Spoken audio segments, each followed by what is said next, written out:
The first time I walked into the Bradburton Amphitheater, I thought I'd wandered into the world's most violent children's birthday party. Neon paw prints splashed over ruined stone, cages rattling, dogs snarling, people wearing more face paint than a pre-war clown convention. And right in the center of it all, Mason. A man painted like a rainbow that learned how to fight back. A man who looked at the ruins of America and decided the only logical response was to dress like a jungle gym and bite a Yao Guai's hand off. Welcome to Nuka-World's wildest experiment, the Pack. If the operators run their gang like a business, and the disciples run theirs like a horror show, then the Pack? They run theirs like a Saturday morning cartoon that grew teeth and started eating the animators. Bright colors, animal mass, survival of the fittest, and absolutely no interest in doing anything quietly. This is the story of a raider faction that turned an amusement park into a technicolor jungle. A story of violence, but also spectacle. A story of brutality, but with the kind of comedic timing you only get when everyone is one prank away from bloodshed. This is the story of the Pack of Nuka-World. And trust me, you won't forget them, even if you want to. I'm Manny of the Waste, founder of Face Corp, veteran of the settlement wars, archivist of whatever still passes for history these days. I've spent years cataloging factions, studying their patterns, tracking their growth, and trying to avoid getting painted neon green in my sleep. Today, we go deep into the wild side, into a faction that shouldn't work, but somehow does. Nuka-World was a shining example of pre-war excess. Animatronics, sugar, corporate mascots, and a theme park so big it needed its own map. After the bombs, it became a war zone wrapped in carnival lights. Raider gangs fought tooth and nail over every ride, every prize booth, every rusty mascot head. And somewhere in that chaos, an amphitheater sat empty, waiting, watching, listening. And then Mason arrived. He didn't just take the place, he transformed it. The amphitheater became a fortress, a den, a fight pit, a gambling hall, a zoo, and a family home all at once. It's the only raider base I've ever entered where the captives and the animals looked equally confused about who was running the show. The pack claimed it long after the bombs, long after the first wave of raiders, and long after Nuka-World had already forgotten what normal looked like. By the time they were done, the amphitheater wasn't just theirs, it was the Pack, a living, breathing symbol of neon-charged survival. Most factions in the wasteland pretend to have a belief system. The Brotherhood has technology. The Institute has control. The Minutemen have... meetings. Lots of meetings. The Pack? They believe in the animal kingdom. Hierarchy through dominance. Strength through display. Leadership through intimidation. And occasionally through biting off extremities. They don't care about bottle caps. They don't care about conquest beyond their turf. They don't care about subtlety, diplomacy, or shirts that match the rest of their outfit. What they care about is who's the strongest, who's the bravest, who looks the coolest doing it. Themselves with bright paint, furs, bones, neon, and anything that says, "Look at me," or "I'll make you." A pack member could walk into the darkest alley in the Commonwealth at midnight and still be visible from space. This isn't an accident. It's strategy. It's intimidation. It's theater. Every pack warrior is a performer in a violent circus. Every face is a canvas. Every costume is a threat dressed as a joke. But don't mistake the humor for softness. The pack laughs with violence, not without it. They aren't loyal because they like each other. They're loyal because leaving gets you hunted, losing gets you humiliated, weakness gets you targeted, strength gets you celebrated.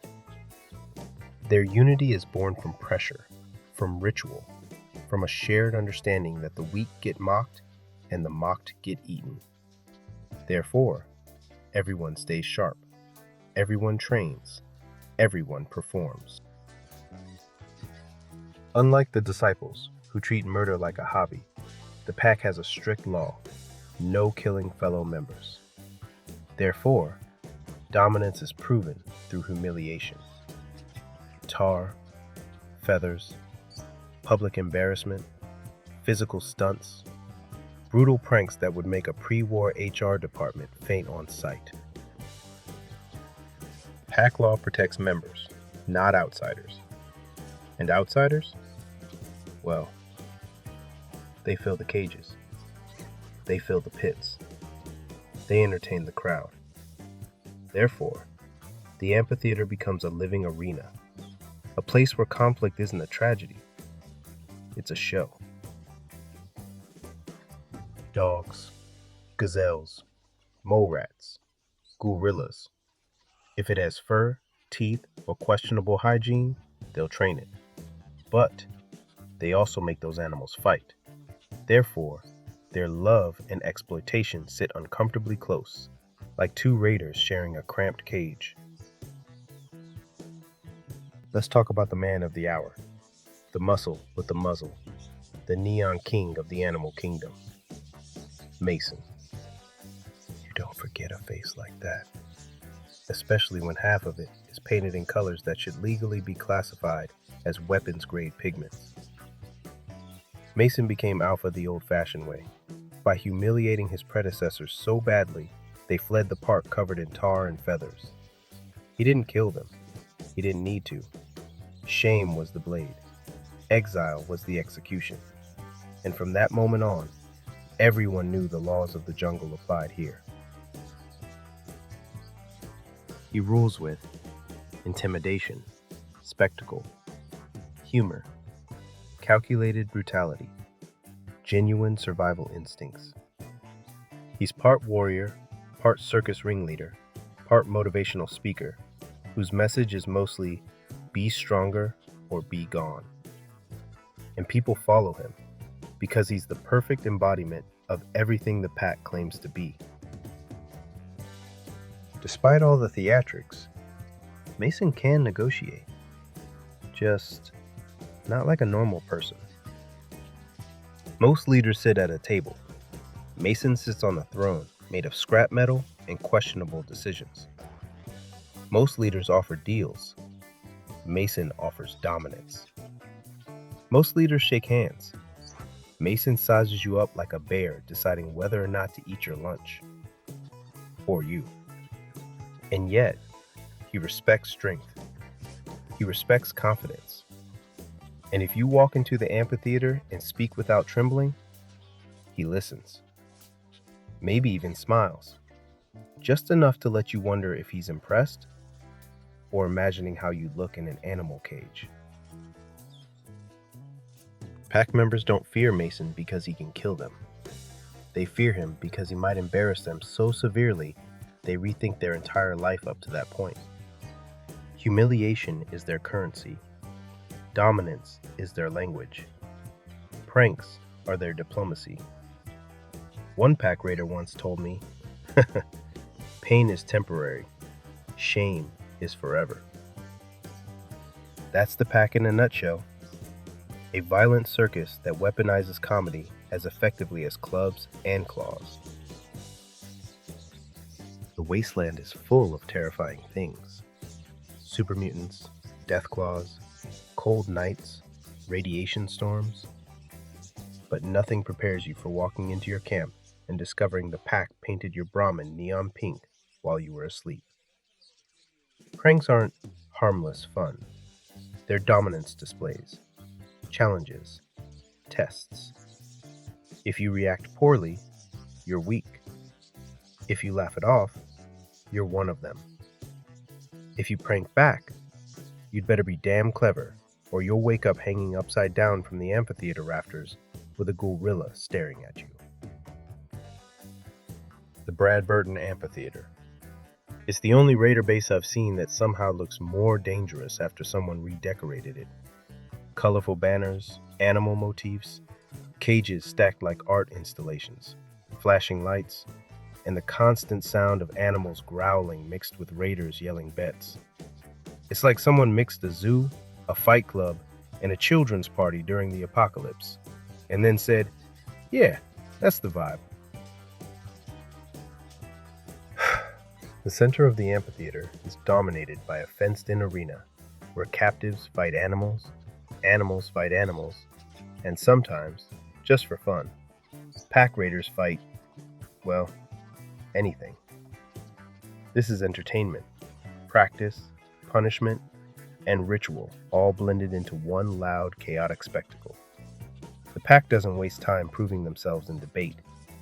They prove themselves where it counts, in the pit, under the lights, with the crowd roaring for blood.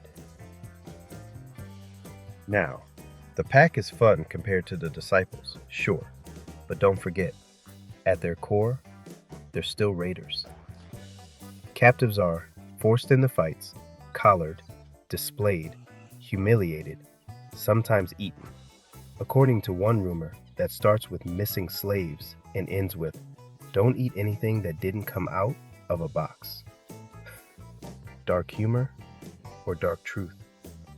With the pack, it's hard to tell the difference. Dogs, gazelles, mole rats, Ghoulrillas. If it breathes, fights, or bites, the pack wants it. To them, animals are companions, weapons, symbols, entertainment, status. A raider with a Ghoulrilla at his side is respected. A raider with two is feared. A raider who gets eaten by one is quickly forgotten. Animals reflect the pack's worldview: wild, untamed, violent, and strangely loyal to those who treat them with raw dominance. The sole survivor walks into the amphitheater, and Mason sizes them up instantly. He's not looking at what you're wearing. He's looking at how you stand, how you breathe, how you react to the dogs, the cages, the paint. He's reading your instincts like a predator assessing prey. And then, he offers a deal. Not a friendly one, not an equal one, but a deal nonetheless. "Give us safari adventure," he says, without saying. "Give us the jungle, the beasts, the wild." He's not just asking for territory. He's asking for a kingdom shaped in his image. Why safari adventure? Because it's perfect. It's wild. It's overgrown. It's filled with creatures that mirror the pack's ideals. And it's home to Cedo, that poor soul raised by Ghoulrillas. Cedo and the pack fit together like two parts of a broken toy that still makes noise when you shake it. Choose the pack and you gain the Problem Solver Rifle, the Furious Rocket Bat, the Pack Alpha Perk, their loyalty, their bizarre respect. Betray them and you gain something else entirely. Silence.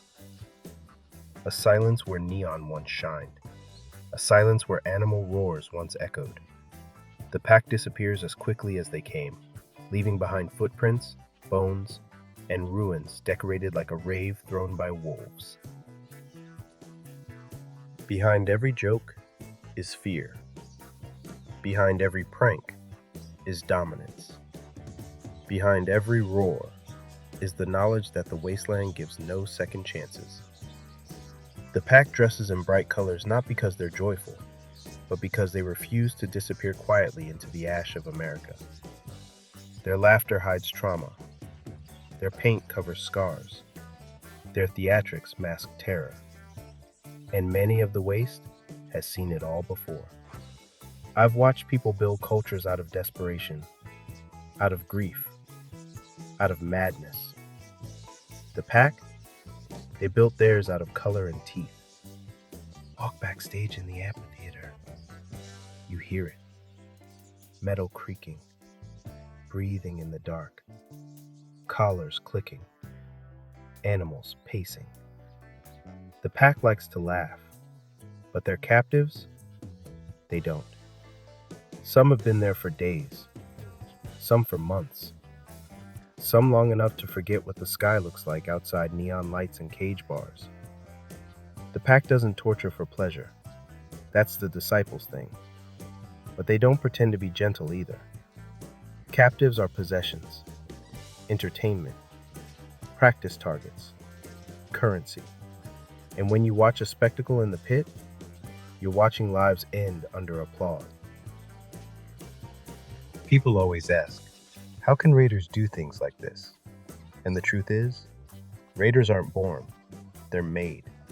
Made from loss, from hunger, from childhood spent in ruins, from years of no one protecting you but your own fists.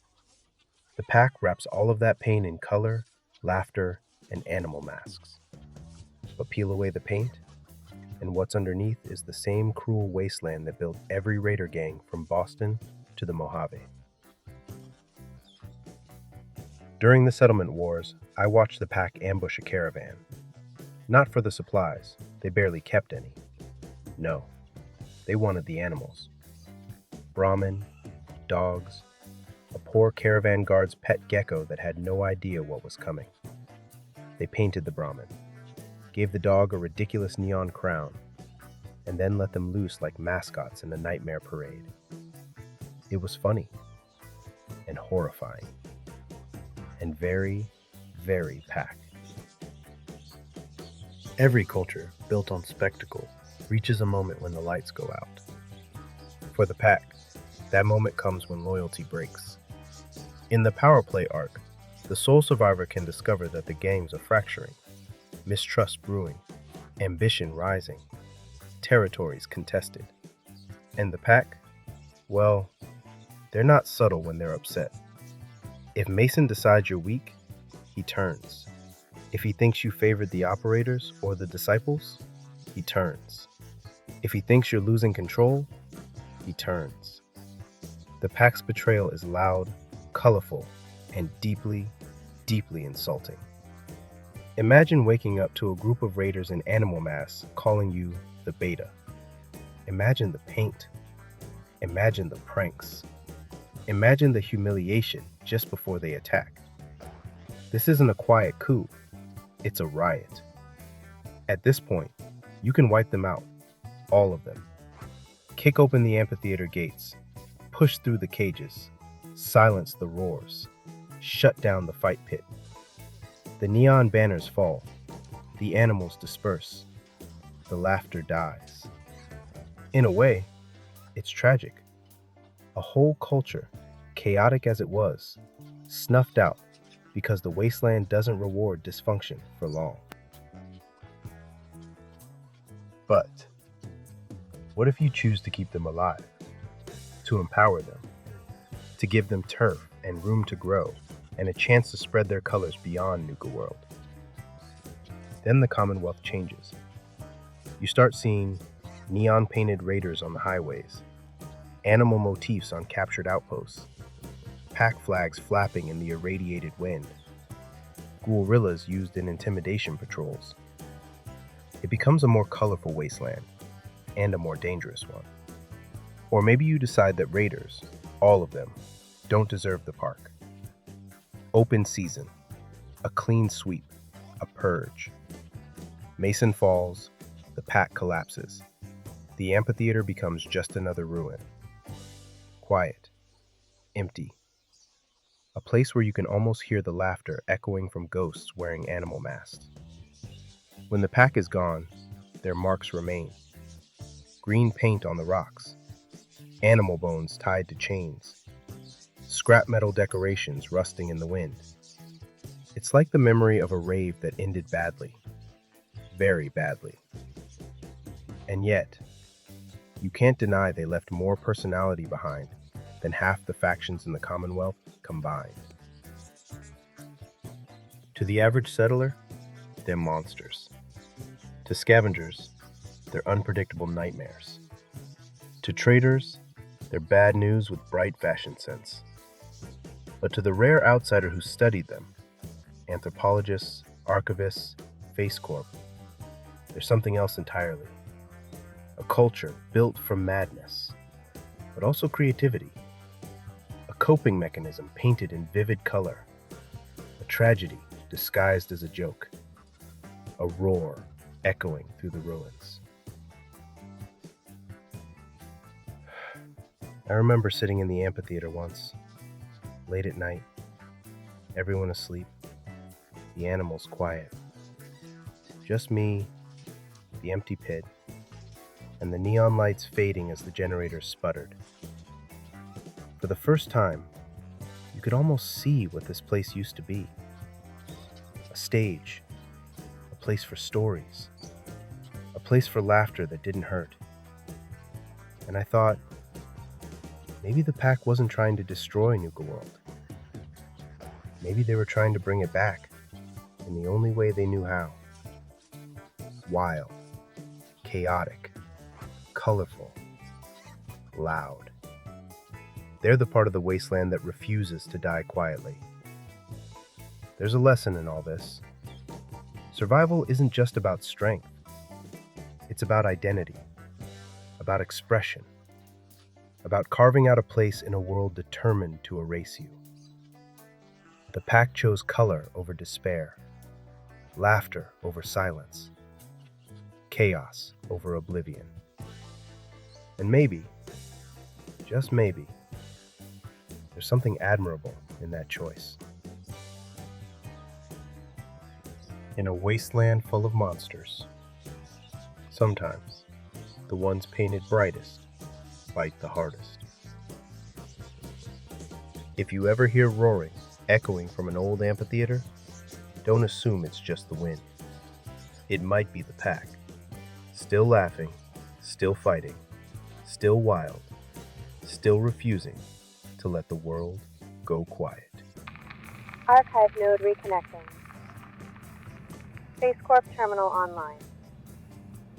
Well, you made it to the end, Wastelander, and I want to thank you for walking this dusty road with me. These stories, they live because you keep listening, because you care, because the wasteland still has folks like you out there. If you've got a topic you want me to dig into next, a vault, a faction, a legend, a cover-up, send it my way. Face Corp is always monitoring incoming requests. And hey, if you enjoyed this archive entry, press that like button. It keeps the terminal lights on. And if you want more stories from the ruins, go on and subscribe. Your support helps Face Corp recover and preserve every last fragment of our shattered world. Loading next recommended archive file. File located. Displaying now. It's right there on your screen. Go on. Open it. I'll meet you inside.